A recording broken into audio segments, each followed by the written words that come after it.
नमस्कार, मैं हूं अमित वशिष्ठ और भारतवर्ष में आपका स्वागत है।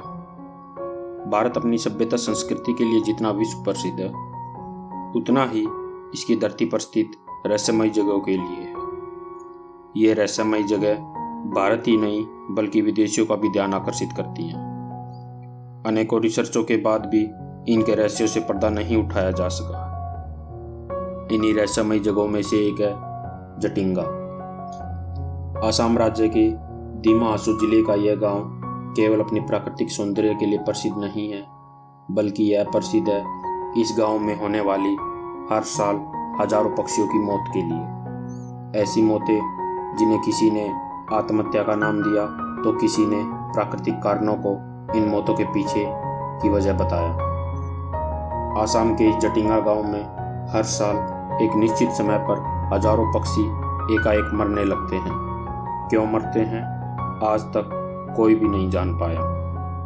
अनेक रिसर्च हुए पर पूर्ण निष्कर्ष पर कोई भी नहीं पहुंच पाया। जीवे नाम की जनजाति को इस स्थान का मूल निवासी माना जाता है, जिन्होंने पहली बार दुनिया के सामने इस घटना को लाया कि कैसे पक्षी उनके गांव में एक निश्चित स्थान पर पेड़ों व बांसों से टकराकर नीचे गिरते हैं, जिनमें से कुछ तुरंत मर जाते हैं और कुछ घायल होकर धीरे धीरे मरते हैं। इस जनजाति ने इसे प्रकृति का प्रकोप मानकर उस स्थान को हमेशा हमेशा के लिए छोड़ दिया।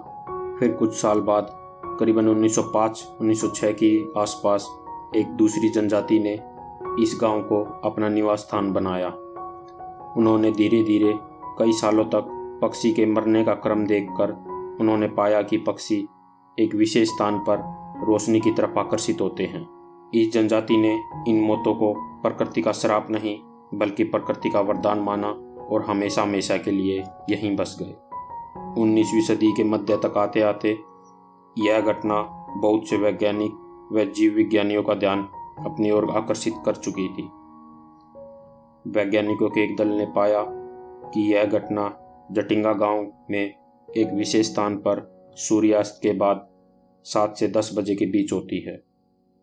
यह घटना मुख्यतः उन रातों में होती है जब आसमान में चांद नहीं चमक रहा होता। 1980 के दशक तक यह घटना दुनिया भर के वैज्ञानिकों के लिए चर्चा का विषय बन चुकी थी। कुछ और वैज्ञानिकों ने भी यहाँ रिसर्च किया, पर इसका सटीक कारण कोई भी नहीं पता लगा पाया। इसी दौरान आसाम के एक वैज्ञानिक ने पाया कि ये पक्षी बारिश और तेज हवाओं के कारण अपने घोंसलों के टूटने पर दूसरी जगह पलायन करते हैं। यह घटना मुख्यतः सितंबर व अक्टूबर में बारिश के महीनों के दौरान होती है।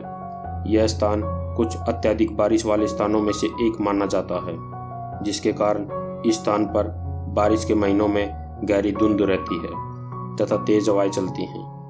कृष्ण पक्ष की रातों में एकाएक हजारों पक्षी गांव में हो रही रोशनी की तरफ आकर्षित होते हैं और वे गांव के घरों से तथा वहां उपस्थित बांस के पेड़ों से टकराकर जमीन पर गिरकर मर जाते हैं। उन्होंने अपनी रिसर्च में ये भी पाया कि जो पक्षी जमीन पर नहीं गिरते हैं तथा बेचैन होकर हवा में इधर उधर उड़ते हैं, उन्हें गांव वालों द्वारा खाने के लिए मार दिया जाता है, जिससे पक्षियों की मौत की संख्या और ज़्यादा बढ़ जाती है। फिर कुछ समाजसेवी संस्थाओं तथा वैज्ञानिकों के अथक प्रयास के बाद गांव वालों ने इन पक्षियों को कुछ हद तक खाना बंद कर दिया, जिससे पक्षियों की मृत्यु दर कुछ कम हुई। वैज्ञानिकों ने माना कि तेज हवाओं के कारण पक्षियों का संतुलन बिगड़ने से वे पेड़ों व अन्य चीज़ों से टकराते हैं। मरने वाले पक्षियों में न केवल स्थानीय पक्षी बल्कि प्रवासी पक्षियों की कुल मिलाकर 38 से 40 प्रजातियां हैं। स्थानीय लोगों के मतानुसार यह किसी अदृश्य शक्ति या प्राकृतिक तत्वों के कारण होता है। वहीं वैज्ञानिकों ने इसके पीछे मौसमी बदलाव तथा भौगोलिक परिस्थितियों और अत्यधिक धुंध व तेज हवाओं के कारण जब पक्षी इधर उधर उड़ते हैं तो वे विभिन्न चीज़ों से टकराकर या तो मर जाते हैं या घायल हो जाते हैं।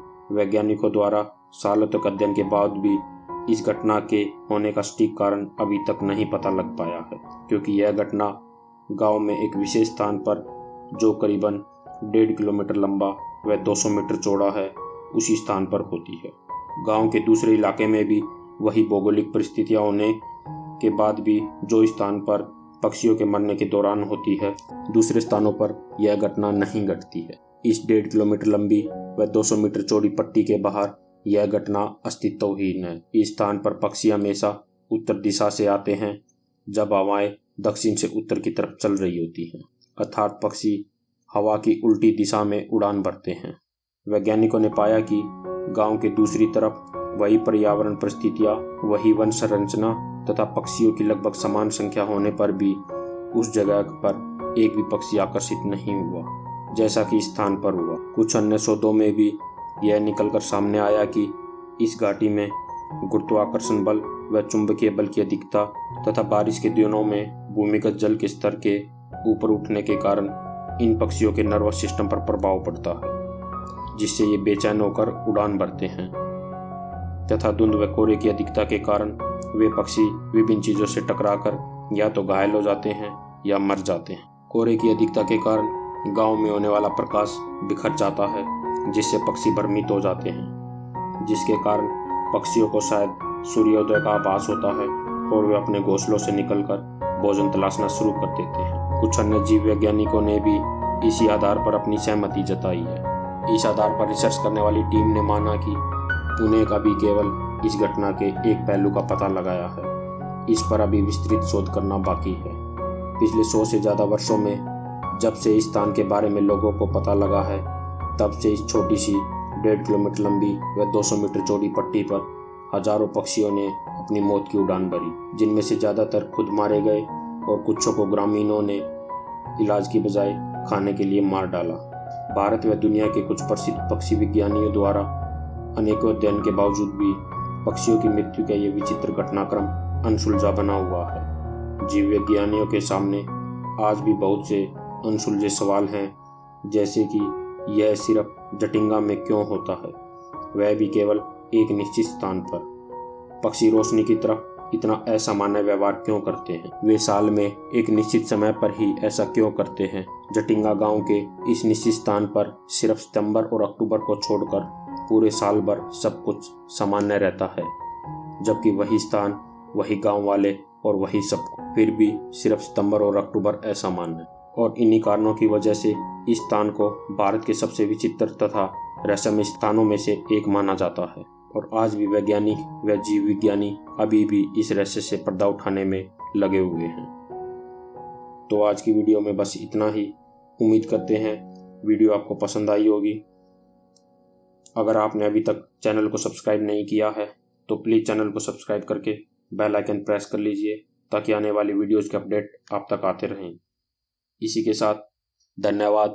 जय हिंद, जय भारत।